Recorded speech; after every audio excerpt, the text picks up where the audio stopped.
할렐루야. 오늘 예수님의 비유 강의를 계속합니다. 우리 혼인잔치의 이야기를 천국에 빗대어서 예수님이 말씀하는 이야기입니다. 우리가 지금 비유 강의를 들으면서 깨닫게 되는 것은 예수님이 비유를 사용할 때는 분명한 목적이 있다는 겁니다. 예를 들면 불의한 재판관과 가부의 비유 같은 이야기는 어떤 목적입니까? 항상 기도하고 낭망치 말아야 된다. 어떤 분명한 목적을 갖고 이 비유를 예수님이 말씀합니다.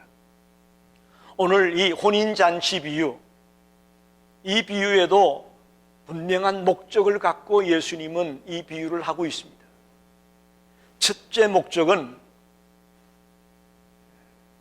구약에 수많은 선지자들과 하나님의 종들을 보내어서 이스라엘 백성들에게 주님께로 돌아오라고 그렇게 기가 따갑게 외쳤어요.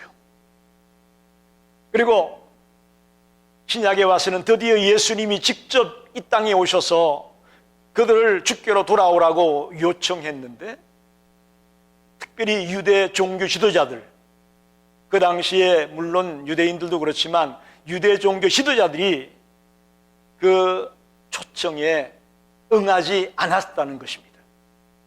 그들을 책망하기 위해서 이 혼인잔치 비유를 하고 있습니다. 여러분, 성경은 우리가 세계 역사와 성경의 역사가 잘 맞지 않는다, 그런 얘기 많이 하죠. 세계사와 성경에서 얘기하고 있는 히스토리가 안 맞는 것 같다. 그 이유는요, 성경은 세계사를 기록하려는 책이 아닙니다. 구원의 역사를 기록하려는 것이 성경입니다. 할렐루야.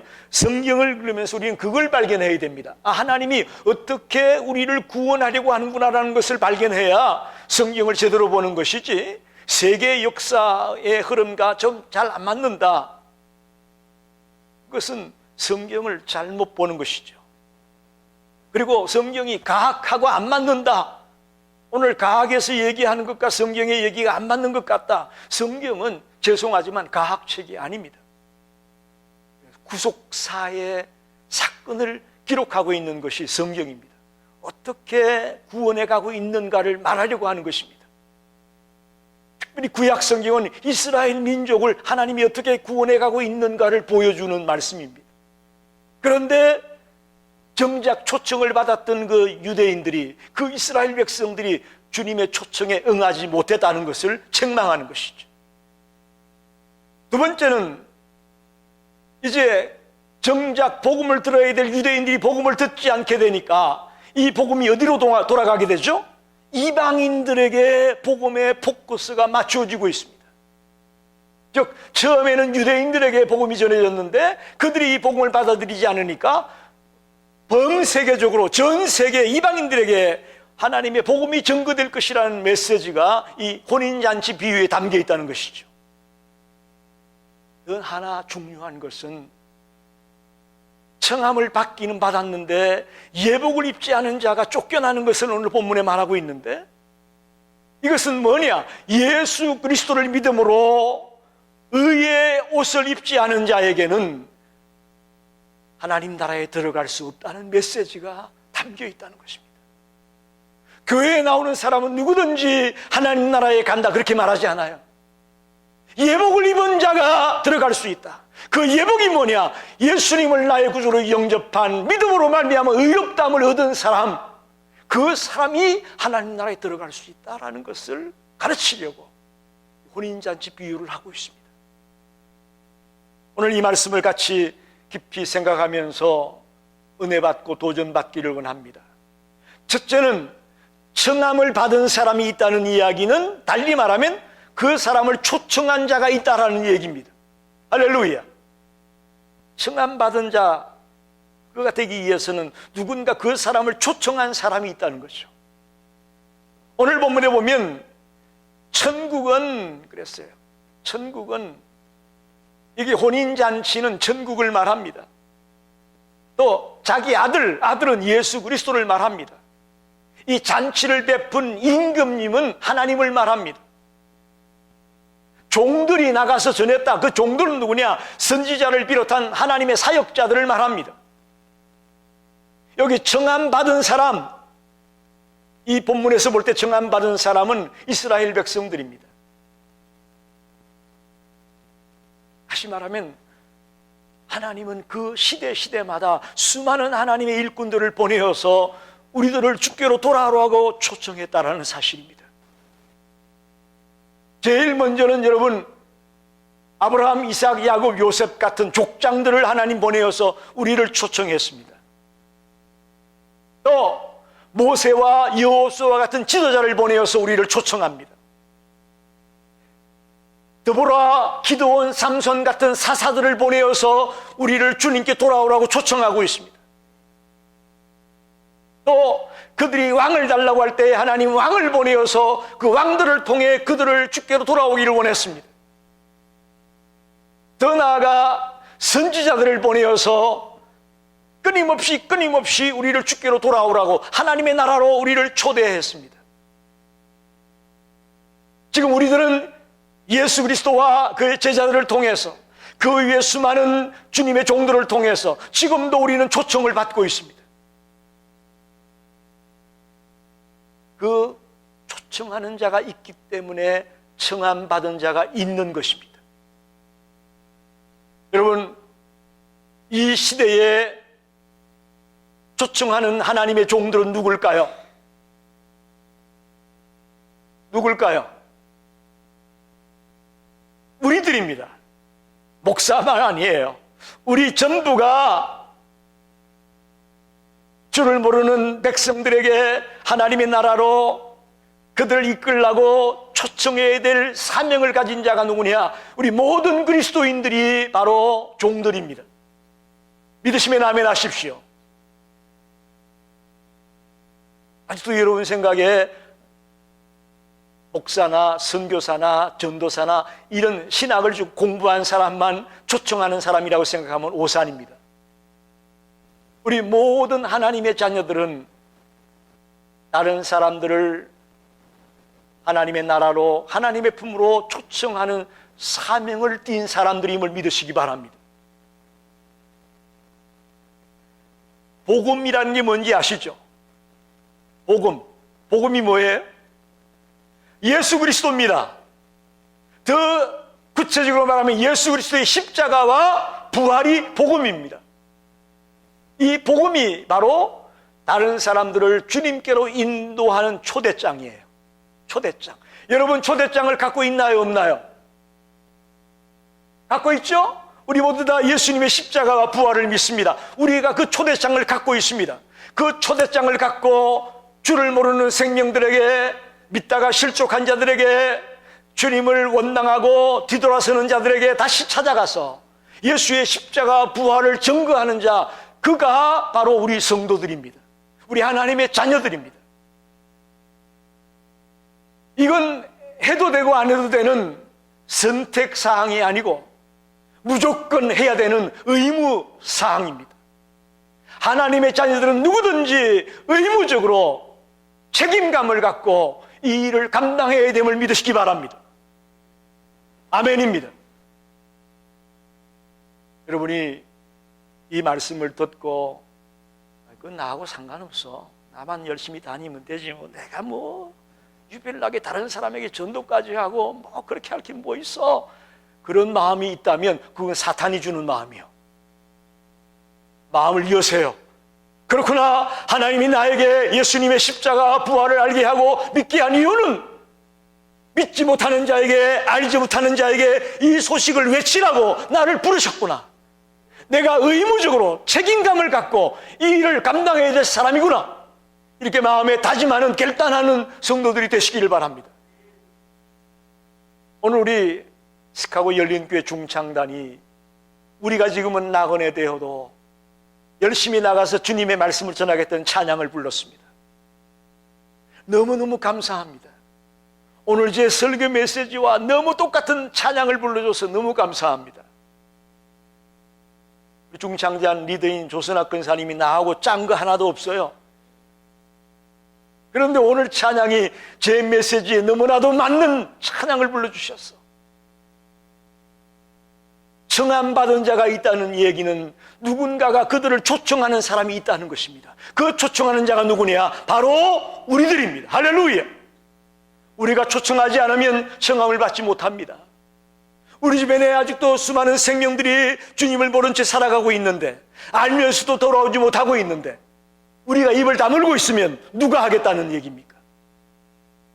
우리는 오늘 비유 속에 종들이 나가서 초청했던 것처럼 우리가 달려나가서 초청하는 자가 되기를 소원합니다. 두 번째는 열심히 나가서 초청을 했는데 그들이 기쁘게 초청을 받아들이고 응하느냐? 아닙니다. 초청을 거절합니다.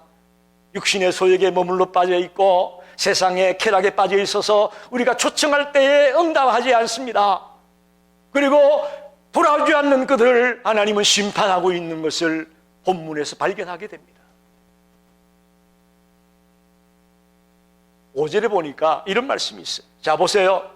혼인잔치를 엽니다. 임금이 혼인잔치를 여는데 자기 아들의, 그 당시에 혼인 풍습에 의하면 1차 초청을 합니다. 지인들을 다 초청을 하는 거예요. 그래서 다 오겠다고 약속을 했어요. 그리고 혼인 당일날 또 종들을 보내어서 다시 한번 확인합니다. 그 얘기에 오늘 재차 종들을 보내서 초청했던 사람들에게 오늘 오시죠? 오늘 오시죠? 다 확인하는 거예요. 그랬더니 처음에 오겠다고 약속했던 사람들의 반응이 어떻습니까? 반응이 어때요? 하나는 내 밭에 가서 일해야 된다고 못 간다고 합니다. 또 하나는 자기가 사업하러 나가야 되기 때문에 못 가겠다고 합니다.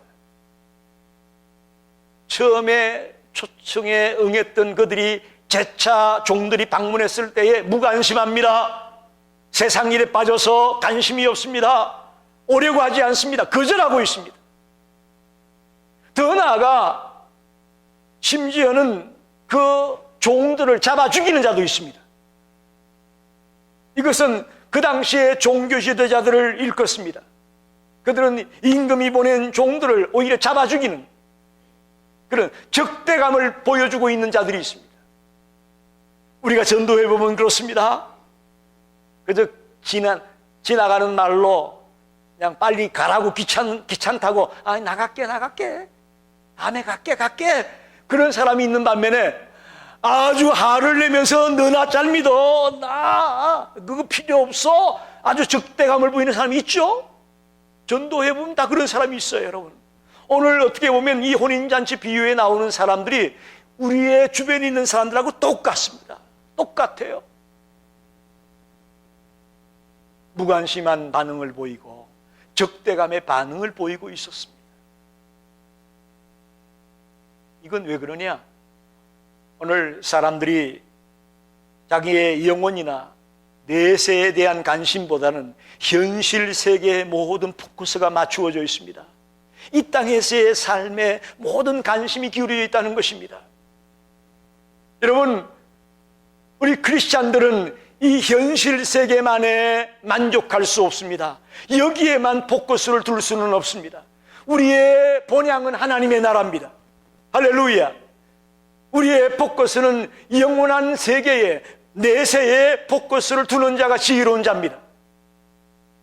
근데 우리가 주변에 만나는 사람들을 보게 되면 그들의 관심사는 이 땅에서의 삶이에요.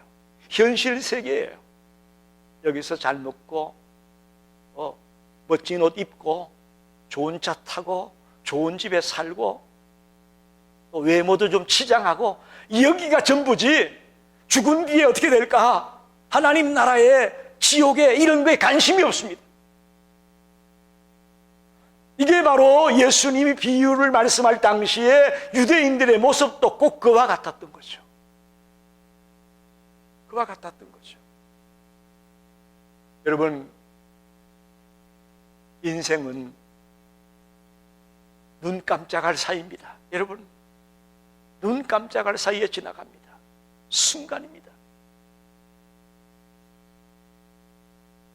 제가 우리 지방에 목사님들 가운데 제일 나이가 많아요. 그 새카만 전도사 시절에 그 젊었을 때, 그 헬기왕성할 때, 그때 제 모습은 언제 가버리고 지금 제일 연장자 목사가 되고 말았어. 이걸 생각하니까 참 기가 막혀요. 야, 세월이 이렇게 빠르구나. 이렇게 빠르구나. 욥기 7장에 보니까 인생의 날이 배틀의 북보다도 빠르다. 옷감을 짤 때 이 배틀의 북이 왔다 갔다 하면서 짜게 되는데 이 얼마나 빠르게 움직이는지 모릅니다. 그것보다 빠른 게 인생의 시간표라는 거예요. 여러분, 금방이에요. 금방이에요. 금방 40대, 50대, 60대, 70대, 80대 쏜살같이 달려가는 것을 여러분 기억하셔야 됩니다. 그러니 세상의 육신의 소욕에 빠져서 초청에 응하지 못하고 복음의 소식에 외면하는 어리석은 자들이 되지 말고, 메시지를 들었을 때에, 복음을 들었을 때 적극적으로 돌아오는 지혜로운 자들이 되시기를 바랍니다. 또 여러분 주변에 그런 자들이 많아지기를 간절히 소원합니다. 특별히 종을 잡아 죽인 그들을 임금이 어떻게 합니까? 그들을 벌합니다. 또 오늘 본문 13절에도 보면 예복을 입지 못했던 그를 어떻게 합니까? 손발을 묶어 바깥 어두운 데에 내어 던져라. 거기서 슬피 울며 이를 갈미 있을 것이다. 청함을 거절했던 자에게 임하는 하나님의 심판을 분명히 말씀하고 있습니다. 자, 여기서 이제 세 번째 생각해 볼 것은 구원의 문은 활짝 열려 있다는 사실입니다. 할렐루야. 구원의 문은 활짝 열려 있어요. 무슨 얘기냐? 이제 처음에 초청했고 오겠다고 했는데 그 당일날 가서 청했더니 안 오겠답니다. 다. 근데 지금 임금은 어떻게 했어요? 잔치 준비를 다 했어요, 안 했어요? 다 해놨습니다. 아주 어리번쩍하게 차려놓고 만반의 준비를 다 갖췄는데 사람이 없어. 그래서 어떻게 합니까? 종들에게 사거리에 나가서 만나는 대로 사람들을 데리고 와라. 할렐루야. 거기에는 죄인도 있습니다, 병든 자도 있습니다, 선한 자도 있습니다, 악한 자도 있습니다. 누구든지 만나는 대로 그 사람을 데려와라. 이게 구원의 문이 열려 있다는 것을 보여주는 말씀입니다.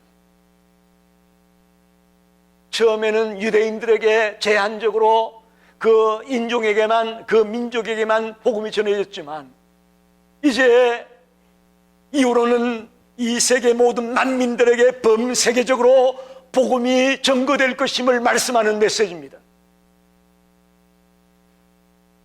우리 하나님이 이 천지 만물을 창조하고 이 세상을 계획하실 때부터 이 땅의 모든 만민들을 구원하기 원하셨습니다.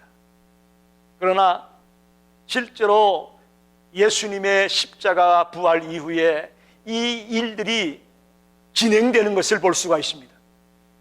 폭발적인 그런 하나님의 역사가 예수님의 십자가 부활 이후에 본격적으로 전 세계에 복음이 퍼지게 되는 겁니다. 구원의 문이 열렸다는 것이죠.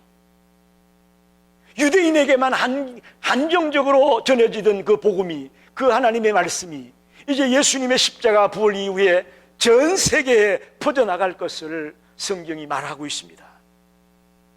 마태복음 11장 28절에 보면 수고하고 무거운 짐진 자들아 다 내게로 오라. 내가 너희를 편히 쉬게 하리라. 수고하고 무거운 짐진 자들은 누구든지 다 내게로 와라. 그런 말입니다. 어떤 조건이 필요 없습니다. 어떤 자격을 얘기하지 않습니다. 주님 앞에 나오는데 조건도 자격도 필요 없다는 얘기입니다. 누구든지 올 수 있다라는 얘기입니다. 죄의 짐을 지고도 올 수 있습니다. 병든 자도 올 수 있습니다. 사업에 실패한 자도 올 수 있습니다. 마음속에 악이 있는 사람도 올 수 있습니다. 어느 누구든지 주님 앞에 나올 수 있다는 것입니다. 심지어는 세리나 창기들까지도 올 수 있다는 것입니다. 이 세상에서 철저히 소외된 사람들조차도 주님은 돌아올 수 있도록 문을 열어놨습니다. 하나님의 은혜가 미치지 못할 사람은 이 땅에 아무도 없습니다. 할렐루야. 미국 땅에 사는 사람만 하나님의 복음을 들을 자격이 있는 게 아닙니다. 이 지구촌 어느 나라에 살든, 가난한 나라에 살든, 부한 나라에 살든, 어느 어떤 사람의 환경 속에 놓여 있더라도 하나님의 은혜를 받을 수 있게 되어졌습니다. 구원의 문은 활짝 열려 있습니다. 특별히 여러분들, 많은 친지들이 아직 한국에 살고 계시죠. 한국에 살고 있는데 예수 안 믿는 여러분의 가족 친지들이 많이 있을 겁니다. 그들을 초청하기 위해서 여러분이 기도하시기 바랍니다. 그들에게도 구원의 문이 열려 있습니다. 오히려 지금 점점 한국은 기독교인이 줄어들고 있습니다. 교회마다 요즘 아이들이 없답니다. 메가처치라는 5,000명, 10,000명 모이는 교회들도 아이들이 없답니다. 심지어 학교도 아이들이 없어서 문을 닫는 단위니까 아이들이 없어요. 심각합니다, 여러분. 젊은이들이 교회에 오지 않는다는 얘기입니다. 우리가 이 구원의 문이 열려 있음을 알고 그들에게 어떤 방법을 동원해서라도 그들을 예수께로 인도하려고 정말 눈물 뿌려 기도하며 몸부림을 치는 성도들이 되시기를 바랍니다. 우리가 너무 무관심합니다. 우리가 너무 등한시하고 있습니다. 난 구원받았으니까. 여러분, 그걸로 만족해서는 안 됩니다. 하나님의 은혜는 미치지 못할 곳이 없습니다. 마지막으로 청함을 받긴 받았는데 예복을 입지 않아서 쫓겨나고 있는 자가 있음을 보게 된다는 사실입니다. 이 무슨 얘기냐? 11절에 보니까 임금이 혼인잔치에 초대된 모든 손님을 보러 왔습니다. 와서 자중을 둘러보니까 다른 사람은 다 예복을 입고 있는데 한 사람이 예복을 입지 않았다라는 얘기입니다. 이건 그 당시 혼인 풍습을 좀 알아야 되는데, 그 당시에는 이 혼인잔치에 초대할 때에 초대하는 사람이 예복을 다 만들어 준답니다. 한 사람 한 사람마다 다 옷을 준비해서 준다는 거예요, 그 참석하는 사람에게. 근데 어찌된 영문인지 그 사람은 주인이 준비해 준 옷을 받고도 옷을 안 입었어요. 주인이 묻잖아요. 당신 왜 옷을 안 입었어? 그랬더니 유구무원이요, 할 말이 없어 이 사람이. 그러니 쫓겨나게 되고 슬피 울며 이를 가는 그런 안타까운 자리 그가 들어가고 맙니다. 여기서 중요한 것은 도대체 이 예복이 의미하는 게 뭐냐, 예복이 우리에게 뭘 상징하고 있는 거냐 하는 거죠. 한마디로 말하면 예수 그리스도를 믿음으로 말미암아 의롭다함을 얻은 그 의의 옷을 말합니다. 할렐루야. 저와 여러분은 죄인입니까, 의인입니까?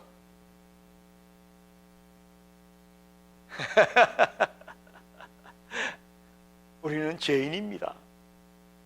그러나 예수 그리스도를 나의 구주로 영접함으로 의롭다고 칭함을 받았습니다. 할렐루야. 그게 의의 옷입니다. 그게 여기서 말하는 예복입니다. 이 신칭이 믿음으로 말미암아 의롭다함을 얻는 겁니다. 우리가 행실을 잘해서 착한 일을 많이 해서 헌신적인 삶을 살아서 의롭다함을 얻는 게 아니고요, 믿음으로 말미암아 의롭다함을 얻는 겁니다. 그 예복을 입은 자가 하나님 나라에 들어갈 수 있고 이 천국 잔치에 참여할 수 있다라는 얘기입니다. 예수 그리스도를 믿지 아니함으로 의롭다함을 받지 못한 사람은 이 천국 잔치에 참여할 수 없습니다. 이 얘기는 달리 말하면 이렇습니다. 오늘 교회 안에도 교회는 나왔지만 예수님을 나의 구주로 영접하지 못한, 의의 옷을 입지 못한 자가 있을 수 있다는 얘기입니다. 이런 일이 있어서는 안 되겠지만 그게 우리의 현실입니다. 같이 예배드리고 찬양하고 우리와 신앙생활 한다고 하는데 실상은 예수님을 나의 구주를 영접하지 못해서 의롭다함을 받지 못한 자가 교회 안에 있을 수 있다는 얘기입니다.